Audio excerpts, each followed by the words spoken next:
तो news night में सबसे पहले बात करते हैं पीएम मोदी के 3 देशों की यात्रा की। पीएम मोदी 3 देशों का बेहद सफल दौरा पूरा करके गुरुवार को भारत लौट आए हैं।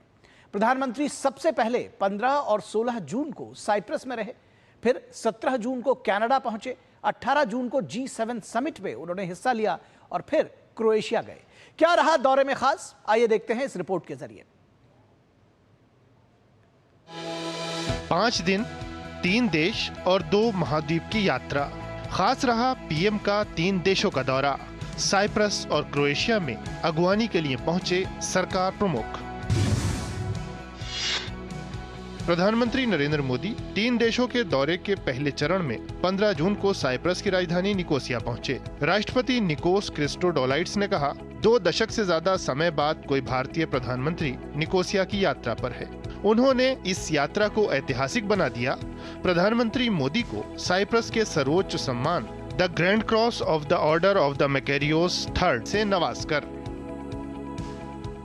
यह सम्मान केवल मेरा, नरेंद्र मोदी का सम्मान नहीं है, ये 140 करोड़ भारतवासियों का सम्मान है।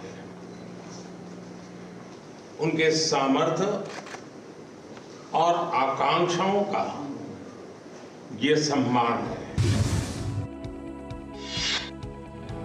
वैश्विक तनाव और संघर्ष के बीच प्रधानमंत्री का दूसरा अहम पड़ाव रहा कनाडा। करीब 1 दशक बाद पीएम ने कनाडा की यात्रा की। G7 की मेजबानी कर रहे कनाडा के प्रधानमंत्री मार्क कार्नी के आमंत्रण पर पीएम मोदी कनानेस्किस पहुंचे। मार्क कार्नी ने द्विपक्षीय वार्ता की। प्रधानमंत्री मोदी और प्रधानमंत्री कार्नी इससे सहमत नजर आए कि दोनों देश लोकतांत्रिक मूल्यों से बंधे हैं और लोगों के हितों के लिए आपसी संबंधों को और मजबूत किया जाएगा। इस दिशा में पहला कदम उच्चायुक्तों की बहाली और मंत्री स्तरीय चर्चा शुरू करने का रहा। 51वें G7 सम्मेलन के आउटरीच कार्यक्रम से इतर प्रधानमंत्री नरेंद्र मोदी ने Mexico, Germany, France, Britain, Australia, Italy, दक्षिण अफ्रीका और कोरिया गणराज्य के नेताओं के साथ चर्चा की। प्रधानमंत्री ने इस दौरान ऊर्जा सुरक्षा, दुनिया में सप्लाई चेन दुरुस्त करने, आपसी व्यापार और निवेश को बढ़ाने, साइबर और आतंकवाद जैसी चुनौतियों से बचने और इनोवेशन और AI की दिशा में बढ़ रही दुनिया से साथ चलने का आग्रह किया। उन्होंने ग्लोबल साउथ की आकांक्षाओं को सहयोग और नया आयाम देने की बात भी कही। प्रधानमंत्री ने कहा कि दुनिया के विभिन्न हिस्सों में अनिश्चितता और संघर्षों ने ग्लोबल साउथ के देशों पर बहुत बुरा प्रभाव डाला है और भारत ग्लोबल साउथ की आवाज को विश्व मंच पर सुनाने को अपनी जिम्मेदारी समझता है। पीएम ने इस बात पर जोर दिया कि अगर अंतर्राष्ट्रीय समुदाय एक स्थायी भविष्य के बारे में गंभीर है तो दुनिया के लिए ग्लोबल साउथ की प्राथमिकताओं और चिंताओं को समझना जरूरी है। सुरक्षा चुनौतियों पर जोर देते हुए पीएम ने देशों से आतंकवाद के खिलाफ वैश्विक लड़ाई को मजबूत करने का आह्वान किया। आतंकवाद के खिलाफ लड़ाई में भारत को मजबूत समर्थन देने के लिए वैश्विक समुदाय का धन्यवाद करते हुए पीएम ने कहा कि पहलगाम आतंकी हमला सिर्फ भारत पर नहीं बल्कि पूरी मानवता पर हमला था। G7 के बाद 18 जून को प्रधानमंत्री ने यूरोपीय देश क्रोएशिया की यात्रा की। ये पहली बार था कि कोई भारतीय प्रधानमंत्री जागरेब पहुंचा। लोगों ने पीएम का स्वागत मंत्रोच्चार के साथ किया।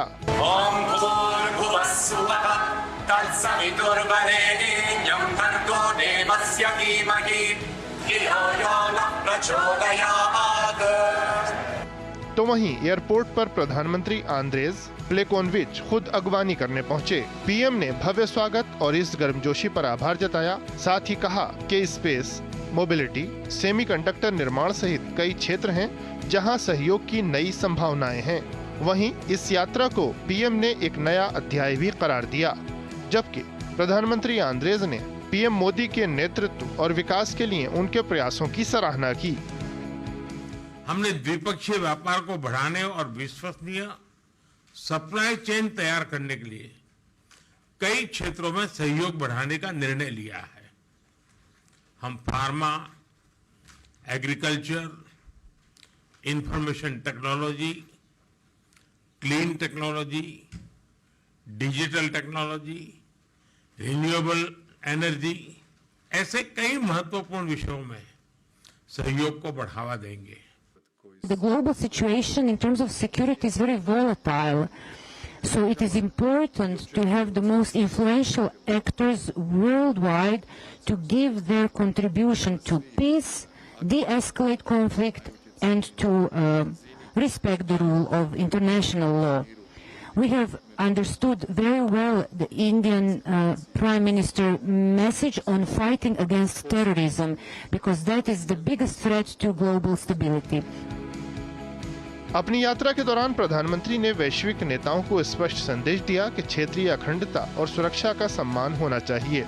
युद्ध समाधान नहीं है और भविष्य में ऊर्जा जरूरतों और विकास का आग्रह देखते हुए सहयोग और विश्वास बहाली जरूरी है। वहीं ग्लोबल साउथ के देशों तक तकनीकी विकास पहुंचाना भी। पीएम ने ये भी स्पष्ट किया कि आतंकवाद किसी एक देश, एक क्षेत्र और कुछ लोगों के लिए नहीं, बल्कि पूरी मानवता के लिए बड़ा खतरा है। इसलिए इस चुनौती के खिलाफ एकजुट होना जरूरी है। Bureau report, DD news.